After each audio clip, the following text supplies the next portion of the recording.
कि हमारे तबीब साथी क्या करें। तो उसके लिए कुछ अर्ज़ जो है वो गोशगुजार करनी थी आपकी। ज़्यादातर साथी हमारे बहुत सीनियर हैं, तो ऐसा नहीं है कि वो नहीं जानते, वो सब कुछ जानते हैं, सब कुछ उन्हें पता है। तो देखिए, कुछ अर्ज़ आपसे करनी है कि देखिए, कोरोना एक बहुत ही सीरियस मसला है। ऐसा नहीं है कि नहीं है, कोरोना है, बिल्कुल है। हलाकतें इससे बहुत ज़्यादा हुई हैं, हमारी सोच से भी ज़्यादा हुई हैं। बहुत ही ख़तरनाक मामला है, बहुत ही सीरियस मामला है। चीन से इसके अलावा हलाकत आफरीनी शुरू हुई थी, उसके बाद इटली और अमेरिका। इटली में तो खैर अब कंट्रोल हो गया, लेकिन अमेरिका में और इन ममालिक में इसकी हलाकत आफरीनी जारी है। तो करना तो पड़ेगा कुछ ना कुछ।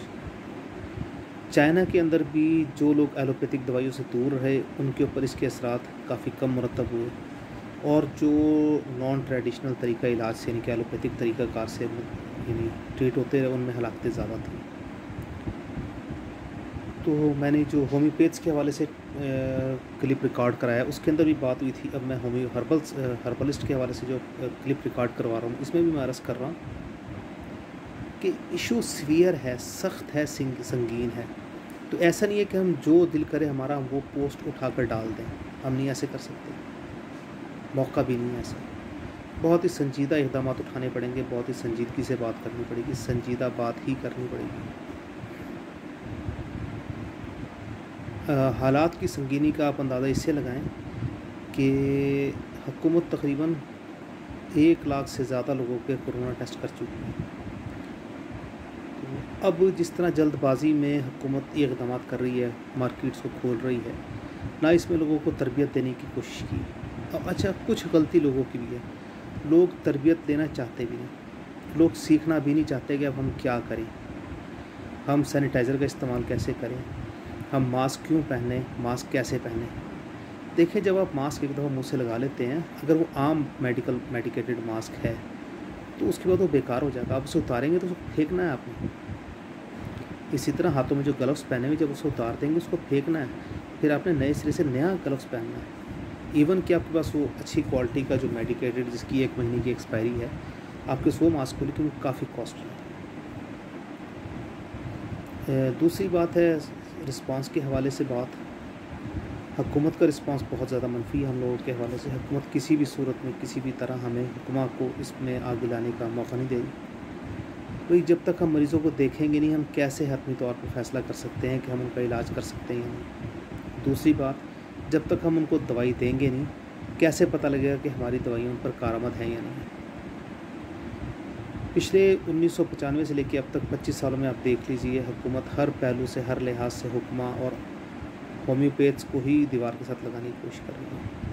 ये अदवार से परी आपको 19वीं सदी में ये सारा, 20वीं सदी में 1900 से लेके तकरीबन 1970, 72, 75 तक ये तमाम हालात चाइनीज़ ट्रेडिशनल मेडिसिन जो TCM कहा जाता है उसके ऊपर किया है। क्या उन्होंने हार मान ली, छोड़ दिया?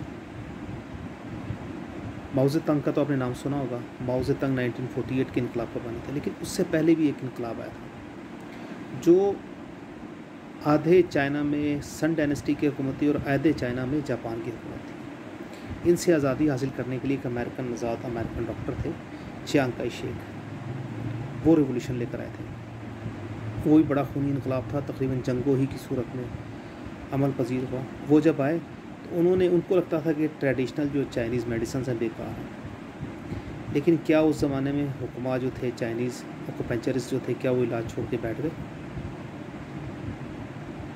उसके बाद चियांग काई शेक के बाद रिलीफ मिल गया इन लोगों को, लेकिन उसके बाद बुरा वक्त शुरू हुआ कंग फू का, शाओलिन टेम्पल के ऊपर। शाओलिन टेम्पल क्योंकि एक नज़रिए के साथ है, कुछ मजहबी सोचों के साथ है, और चाइना में किसी भी मज़हब को आज़ादी नहीं है, मजहबी आज़ादी नहीं है चाइना में। चाइना कहता है कि ज़ीरो रिलीजन, यानी अगर आप हैं तो आप चाइनीज़ हैं, आपका मज़हब कोई नहीं है। आपका मज़हब आपको अपने घर के अंदर बैठ के होगा, बल्कि घर के अंदर बैठ के भी नहीं, आपके अपने दिल में। आप किसी भी सूरत में इसको एक्सप्रेस नहीं कर सकते। तो क्या शाओलिन टेम्पल ने अपनी प्रैक्टिसिंग छोड़ दी?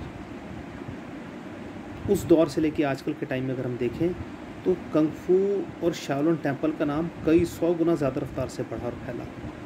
सख्ती का जो ज़माना होता है वो हमारी सलाहियतों को बेदार करने और बढ़ाने का टाइम होता है। तो बजाय इसके कि हम लाइन में बैठ जाएं, एक साइड पर बैठ जाएं और हम कहें जी कि बस हमसे कुछ नहीं हो सकता, हमारा तो हिमायत ही कोई नहीं कर रहा, हमें कहीं से कोई एड नहीं मिल रही, हम छोड़ के बैठ रहे हैं साइड पर,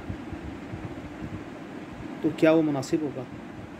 बिल्कुल भी मुनासिब नहीं होगा। रास्ता दे देना एक अलग बात है, हमें रास्ता देना चाहिए जेंटलमैन के, लेकिन रास्ता छोड़ कर नहीं भागना चाहिए। अब रही बात कोरोना के हवाले से हम लोगों को क्या गाइडलाइन दें, क्या तरबियत दें। तो देखिए, कोरोना के मुतालिक जो चाइना में जो रिज़ल्ट आए वो यही है कि वो लोग जो मजबूत क़ुव्वत मुदाफ़त के मालिक थे उन पर कोरोना का असर बहुत कम हुआ, ना होने के बराबर हुआ।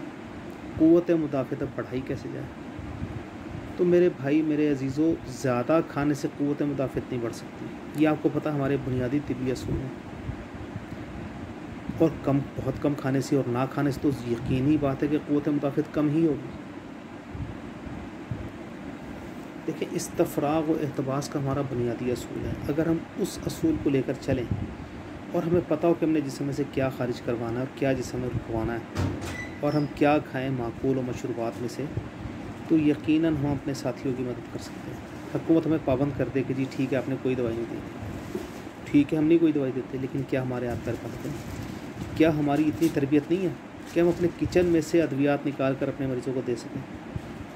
क्या मलट्ठी, हल्दी, लौंग, दारचीनी, तेज़पात, ये सब चीज़ें ख़त्म हो जाएंगी क्या? और ये आपको पता है हमारी बहुत ही शानदार अद्वियात हैं जो क़ुव्वत मुदाफ़त को बढ़ाएंगी भी और मरीज़ को इस काबिल भी करेंगी कि वो सर्वाइव कर सके, उसके मर्ज़ पे काबू पाया जा सके। हल्दी का इस्तेमाल है, लेकिन याद रखिएगा कि एतदाल से जब आगे अब जाएंगे, यानी अब एक मकदार ख़ुराक है, कलौंजी की 7 दाने हैं, ये चंद दाने हैं, इंजीर की 1 से 3 दाने, बहुत सेहतमंद आदमी तो ज़्यादा मकदार, या बहुत सर्द मौसम में तो थोड़ी सी ज़्यादा कर लें। इसी तरह 25 से 30 ग्राम पूरे दिन में रोगन की मकदार हमारे जिस्म के लिए काफ़ी होती है, उसको हम बढ़ा लेंगे तो कोरोना हमें नुकसान दे या ना दे, इन चीज़ों के एतदाल से हटने से जो हमारे जिस्म को नुकसान होगा वो नाकाबिल तलाफ़ी होगा। अब ये तरबियत एक अच्छे तबीब के अलावा कोई भी नहीं दे सकता, ये तरबियत हमें ही देनी पड़ेगी और हमने ही देनी है और हम ही देंगे। और ये जब ही दे सकते हैं जब हम हिम्मत हार कर ना बैठें, अपने अपने मकाम पर, अपनी अपनी जगह पर हम ये साथियों को बताएं कि भाई बहुत ज़्यादा पानी पिएंगे, बहुत ज़्यादा पानी पिएंगे तो जिस्म के नमकियात खारिज होना शुरू हो जाएंगे, और पानी नहीं पिएंगे तो जिस्म में पानी की कमी हो जाएगी जो हमारी क़ुव्वत मुदाफ़त में गैर मामूली कमी का सबब बनेगी। इतना पानी पिएं जिससे हमारे जिस्म के फुजलात खारिज होते हैं, इतना पानी ना पिएं कि हमारे जिस्म के ज़रूरी नमकियाती पेशाब के ज़रिए खारिज होना शुरू हो जाए। फिर प्रिवेंटिव मेडिसिन के तौर पे जो बातें हो रही हैं सना मक्की के हवाले से, लहसुन और अदरक वगैरह के हवाले से, उनको मुनासिब मकदार में इस्तेमाल कीजिए। उनकी जो मकदार ख़ुराक है उससे ज़्यादा ना लीजिए, अपने जिस्म और अपने मौसम के हिसाब से इस्तेमाल कीजिए। बहुत ज़्यादा इस्तेमाल की सूरत में, अब ज़ाहिर है आप सबको पता है कि मुलय्यन और मुसिल दोनों के तरीके से सना मक्की काम करती है। अगर ज़्यादा इस्तेमाल कर लेंगे तो आपको पता है इस्तफ़राग़ व इत्तबास में अगर जिस्मानी रतूबात ज़्यादा बहुत ज़्यादा जिस्म से खारिज हो जाए तो हलाकत आफरीनी का सबब बनती है। तो क्या हम अपने मरीज़ को हलाकत में डाल लें? इसी तरह कलौंजी, भाई कलौंजी में तेल होता है, रोगन होता है, और लाजमी नहीं है कि वो LDL अगर ना बढ़े तो बाकी नुकसान ना हो। भाई LDL नहीं बढ़ेगा तो ट्राइग्लाइसराइड तो बढ़ेगा, उसकी मकदार कोई मुअय्यन रखवाया जाए। अब जो दवाई कोरोना में, अब तक जो कोरोना हमारे सामने पिक्चर सामने आई, चाइनीज़ साथियों से बात करने के बाद, इंडिया में, अमेरिका में मुख्तलिफ लोगों से डिस्कशन करने के बाद जो पिक्चर हमारे सामने आ रही है, उससे हमें पता लग रहा है कि हल्दी हमारे मरीज़ों के लिए फ़ायदेमंद होगी, मलट्ठी बहुत फ़ायदेमंद होगी, सौंफ काफ़ी इफ़ेक्टिव हो सकती है। इसमें तिब साबिर में एक फार्मूला बनता है मैदे के लिए, जो अल्सर वगैरह में भी इस्तेमाल होता है। उसके अंदर हल्दी, सौंफ और मलट्ठी इस्तेमाल की जाती है। खाने के बाद मकदार ख़ुराक इसकी ज़्यादा, लेकिन आप इसको 1 माशे की मकदार, 1 ग्राम की मकदार में इस्तेमाल कर सकते हैं 3 टाइम।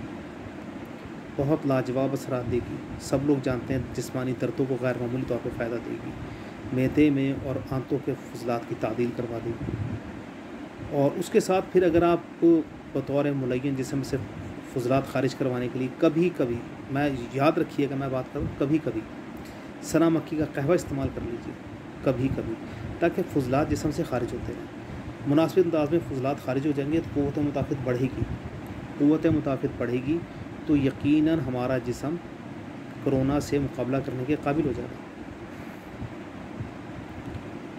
बात को अब समझिएगा, देखिएगा, ठीक है।